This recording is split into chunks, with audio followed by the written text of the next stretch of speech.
Hello students, welcome back to my channel. आज आपण standard 3चा सेकंड लेसन, मराठीचा सेकंड लेसन बघणार आहोत, जो की आहे सांबराची शिंगे. सांबराची शिंगे. तर तुम्ही सगळ्यांनी सांबर पाहिलेला आहे का कधी? तर हा बघा, हा सांबर आहे. मी इथे त्याचा ओरिजिनल फोटो पण लावलेला आहे, तुम्ही बघू शकता. तर आज आपण एक सांबराची गोष्ट शिकणार आहोत. तर धड्याचं नाव आहे सांबराची शिंगे. बघा, सांबराला अशी शिंगे असतात. सगळ्यांनी पाहिलंच असेल, कोणी राणीच्या बागेत, कोणी टी व्हीमध्ये. तर सांबराला इंग्लिशमध्ये सांबर डिअर बोललं जातं. म्हणजे तो एक हरण्याचाच प्रकार आहे, हरिणच म्हणू शकतो आपण त्याला. तर या सांबराची ही गोष्ट आहे. तर चला बघूया. तर एकदा सांबर पाणी प्यायला जंगलातल्या तलावाकडे जातो आणि तो स्वतःला त्या पाण्यामध्ये पाहतोय. बघा, तुम्हाला दिसतोय का इथे सांबर आपल्याला स्वतःला पाण्यात पाहतोय आणि तो स्वतःशीच म्हणतो, काय म्हणतो? वा, काय जाडजूड दणकट शिंग आहेत माझी आणि पाय मात्र काटक्यांसारखे, अगदीच बारीक. तो स्वतःला पाण्यात बघतो आणि म्हणतो, वा, माझी शिंग किती छान आहेत, कसली दणकट आहेत. दणकट म्हणजे काय? मजबूत.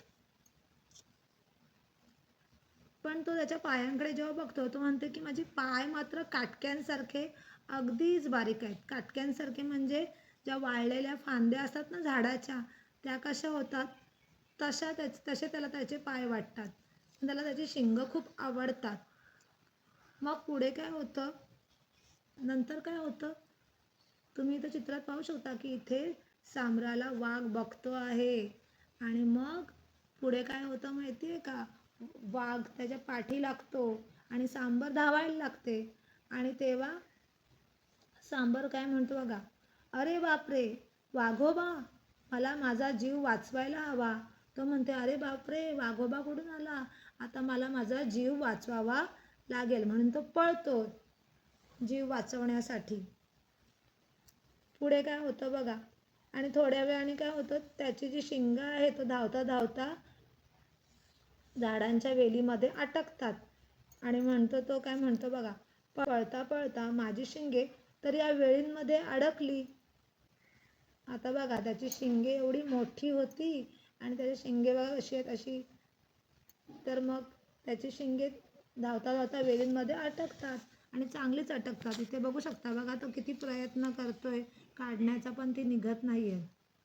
तर तो म्हणतो, ज्या सुंदर शिंगांचा मला अभिमान होता त्यांच्यामुळेच मी आज इथे अडकलो. त्याला तिची शिंग खूप आवडली होती, तुम्ही पहिल्याच्या भागामध्ये पाहिलं असेल. आणि तो म्हणतो की ज्या शिंगांचा मला अभिमान होता की माझे शिंग किती छान आहेत, आणि त्याचा तो ऐट करायचा, आणि तो म्हणतो की त्या शिंगांमुळे आज मी इथे अडकलो. आणि तो कसा बसा त्याच्यातून त्या वेलींमधून सुटतो आणि मग तो म्हणतो, हुश, सुटलो एकदाचा वाघाच्या तावडीतून. आणि मग तो स्वतःलाच बोलतो की एकदाशी वाघोबाचा पाठलाग संपला. तर बघा, इकडे वाघ पाठी राहतो आणि तो पुढे येतोय.